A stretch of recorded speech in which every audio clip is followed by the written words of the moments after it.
He had everything most people dream of: wealth, recognition, a loving family, and a name already etched into the halls of literary history. Leo Tolstoy, the man behind the masterpieces War and Peace and Anna Karenina, was celebrated by intellectuals and everyday readers alike. His works stirred the souls of millions.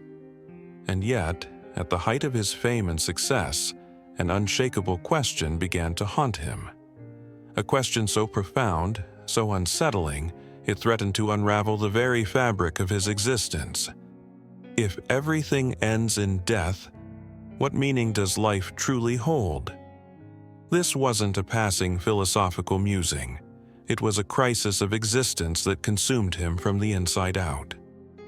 Each morning he awoke, not with hope, but with a cold fear. A fear that everything he had built, everything he had loved, would eventually vanish, swallowed by death. No matter how much he achieved or how deeply he loved, death stood at the end of it all, erasing every trace. He began to see his life as a man lost in a forest, clinging to a fragile branch above a bottomless abyss, while the beast of death circled below. His achievements brought him no peace, no lasting fulfillment. In fact, the more he gained, the deeper the emptiness grew. How could a man who had everything feel as though he had nothing? What was the point of success if, in the end, it all disappeared? This was not just Tolstoy's question. It's the quiet dread that haunts countless others who have reached their goals, only to find themselves more lost than ever. In his search for answers, Tolstoy turned to intellect. He sought refuge in philosophy, science, and logic. He read deeply Kant, Schopenhauer, and the existential thinkers of his time. He hoped wisdom would offer direction, but the more he read, the darker it got. Philosophy dissected life, analyzed morality, and debated existence, but none of it provided a true answer. Science, though powerful, was even colder. It reduced life to biological coincidence, governed by indifferent laws of nature. A soulless machine. Reason, he realized, could not save him. If everything ends in death, why live at all? Rational thinking didn't soothe his suffering, it deepened it. If love fades, if joy is fleeting, if victory turns to dust, then what purpose remains? Tolstoy saw two logical outcomes. Either life is meaningless and we must surrender to despair, or we escape the absurdity of existence by ending it ourselves. In his confessions, he admitted avoiding ropes and firearms, afraid he'd act on these thoughts. This wasn't theatrical. It was the cold logic of a man who saw no ultimate reason to continue. Yet, despite this despair, he didn't give in. Something deep inside him rejected the idea that meaning was merely an illusion. And so, instead of surrendering, he looked somewhere he had long ignored. He turned his gaze toward the ordinary, toward people who lacked wealth, fame, or intellectual sophistication, yet somehow lived with peace in their hearts. He started observing the farmers, the workers, the villagers, people with no legacy to speak of, people who struggled through life without the privileges he knew. Logically, they should have been even more hopeless. They had nothing. No recognition, no luxury, no permanence. And yet, they lived with a kind of quiet certainty, embracing their joys and their struggles alike. While Tolstoy was consumed by the question of whether life had meaning, these people never even asked. They simply lived as if it did. He was stunned. These people weren't tormented by the need for philosophical proof. They weren't obsessed with explaining life. They simply found meaning in the fabric of their daily existence, in their families, their traditions, their connection to the land and each other. They didn't demand certainty, they trusted. They accepted pain. And perhaps most powerfully, they didn't fear death in the way he did. They had faith. In God, in tradition, in a rhythm of life larger than themselves. a kind of faith Tolstoy, with all his brilliance and acclaim, had never truly experienced. And for the first time, he began to suspect that perhaps the real illusion wasn't the absence of meaning, but the belief that meaning had to be provable, eternal, or logically unbreakable. Life, he realized, didn't need to be justified through reason. It could be justified through love, through connection, through surrendering not to despair, but to the mystery. This realization didn't come all at once like a flash of enlightenment. It came slowly, as he spent more time among those simple souls. Their peace wasn't born from achievement. It was born from trust, of life, of one another, of something greater. Whether it was faith, duty, or love, they accepted what was beyond them. And in doing so, they escaped the torment that nearly destroyed Tolstoy. He began to see that the real trap wasn't in questioning meaning. It was in expecting meaning to be something eternal and immune to doubt. Life doesn't need to be proven, it can be lived. This shift in awareness marked the beginning of a deep transformation in him. He started to let go of old values, wealth, prestige, intellectual dominance, and seek a life rooted in something more real, more personal, more whole. But his journey didn't end there. A new question emerged. If wealth, fame, and intellectual success couldn't satisfy him, then what was truly worth pursuing? What was worth living for? And with that, he dove deeper into the unknown, searching not with his mind, but with his soul. At first glance, Tolstoy's life looked like the perfect portrait of fulfillment. From noble birth, he rose to become one of history's most revered authors. His works were read across Europe. His influence stretched far beyond literature. He had everything one could ask for. And yet, he was drowning in despair. The more he accomplished, the emptier he felt. He compared his life to chasing a mirage.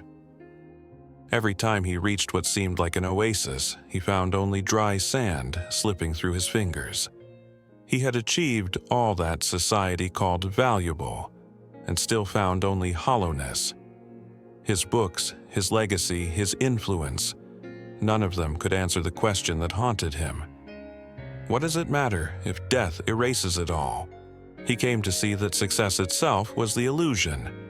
Beautiful, yes, but fragile. Castles built on sand.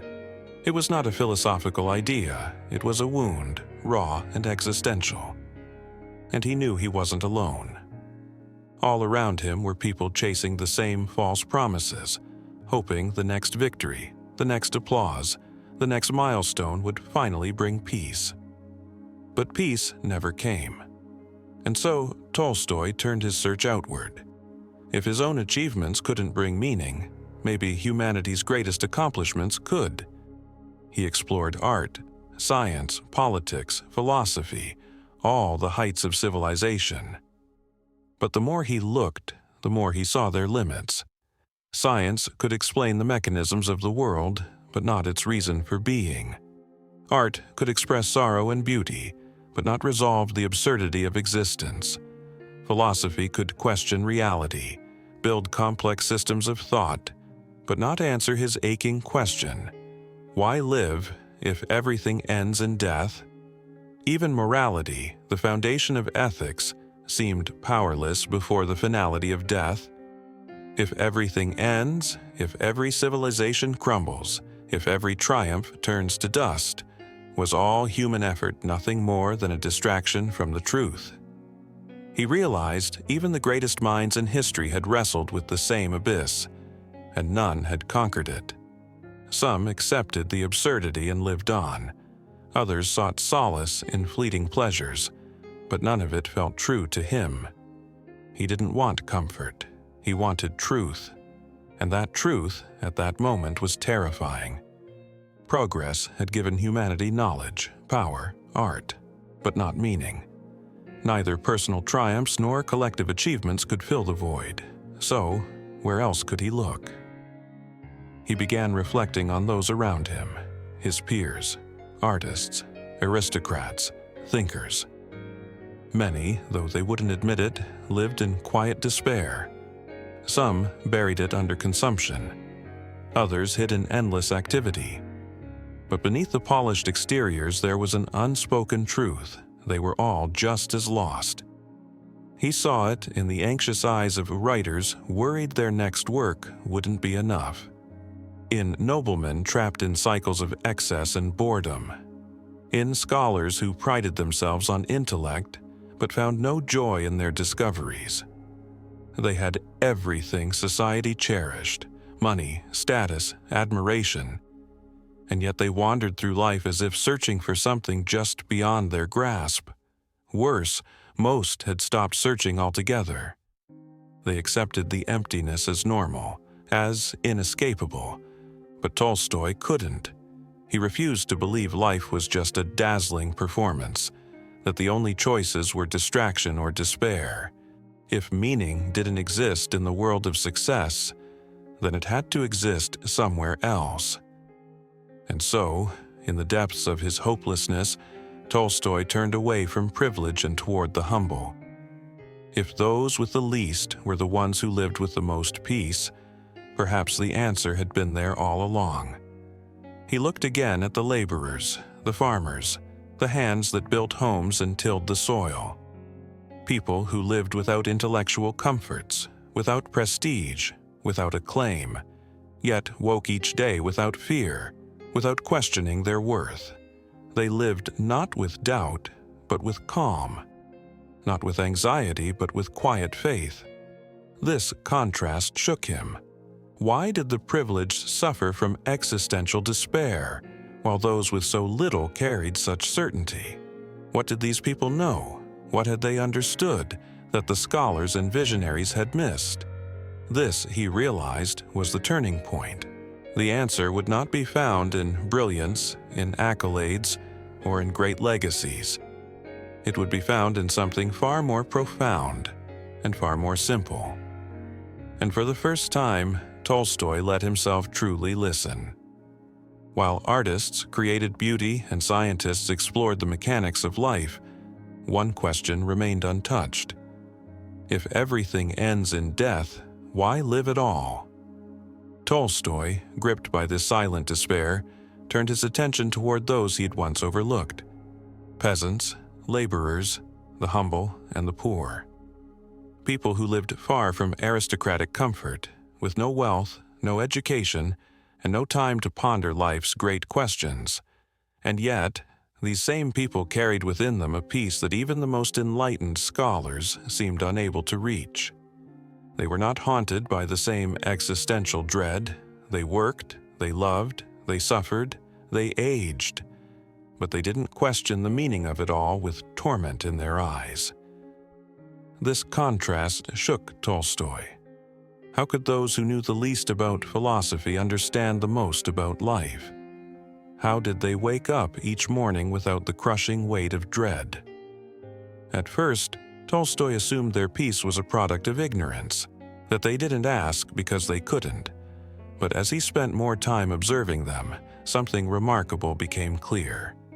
Their serenity wasn't born of ignorance. It came from a deeper, more embodied wisdom, one that no book had ever taught him.